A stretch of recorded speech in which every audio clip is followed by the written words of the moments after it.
Welcome to kitchen queen. இன்றைக்கி நம்ம பார்க்க போகிற ரெசிபி கிச்சன் குயின் வீட்டு ரசம். ஆமாங்க, எங்கள் வீட்டு ரசம் தான். ரசம் வந்து ஒருத்தர் ஒரு மாதிரி வைப்போம்.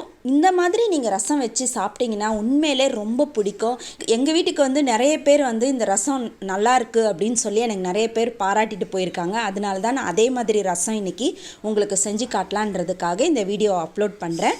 இந்த வீடியோவை நீங்கள் கடைசி வரைக்கும் ஸ்கிப் பண்ணாமல் பார்த்தீங்கன்னா தான் எங்கள் வீட்டில் நான் எப்படி ரசம் வைக்கிறேன்றது உங்களுக்கு நல்லா புரியும். வாங்க இப்போது வீடியோக்குள்ளே போகலாம். நான் வந்து ரசத்துக்கு எப்போவுமே மிக்சி ஜாரில் அரைக்க மாட்டேன். இந்த கல்லில் தான் நான் தட்டி தான் ரசம் வைப்பதான். அதனுடைய டேஸ்ட் வந்து ரொம்ப நல்லாயிருக்கும். 2 ஸ்பூன் அளவு மிளகு, 2 ஸ்பூன் அளவு சீரகம், ஒரு 4-5 வெந்தயம், ஒரு பச்சை மிளகா, பூண்டு போட்டு இதை நல்லா இடிச்சுக்கோங்க. ரசத்துக்கு வந்து நார்மலாக ரொம்ப பவுடரெல்லாம் நீங்கள் அரைச்சிங்கன்னா ரசம் அந்த அளவுக்கு டேஸ்ட்டாக இருக்காது.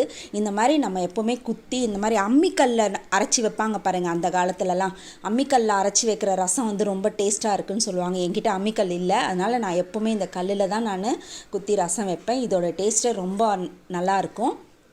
இப்போ நம்ம ரசத்துக்கு தேவையானதை நம்ம தட்டி எடுத்துட்டோம் பாருங்கள். இந்த மாதிரி தட்டி எடுத்தாச்சு. நான் வந்து கொஞ்சமாக புளி ஊற வச்சுருக்கேன். நான் ரசத்துக்கு எப்போவுமே நிறைய புளி யூஸ் பண்ண மாட்டேன். ரொம்ப கொஞ்சமாக ஒரு சின்ன நெல்லிக்காய் சைஸ் அளவு தான் நான் புளி போடுவேன். போட்டு நல்லா கரைச்சிட்டேன். தக்காளி வந்து நான் நிறைய போடுவேன் எப்போவுமே ரசத்துக்கு. ஒரு 3 தக்காளி எடுத்திருக்கேன்.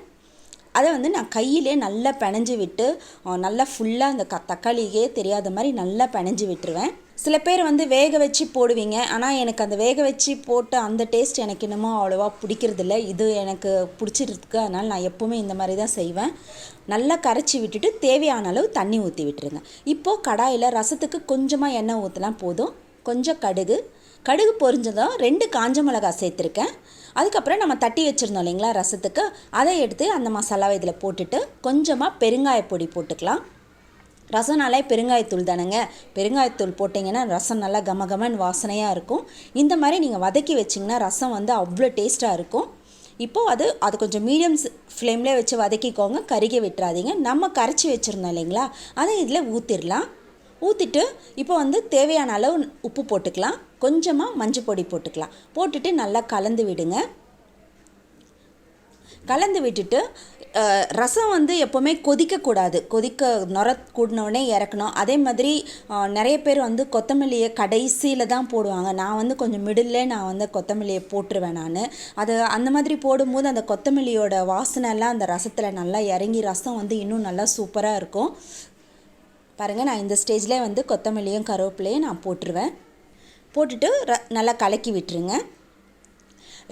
என்ன தான் நம்ம குழம்பு வச்சாலும் இந்த ரசம் ஊற்றி சாப்பிட்ற அந்த டேஸ்ட் வந்து எல்லாருக்குமே அந்த சாப்பாடு குழம்பு ஊற்றினோடனே ரசம் ஊற்றி சாப்பிட்றது ரொம்ப பிடிக்கும்.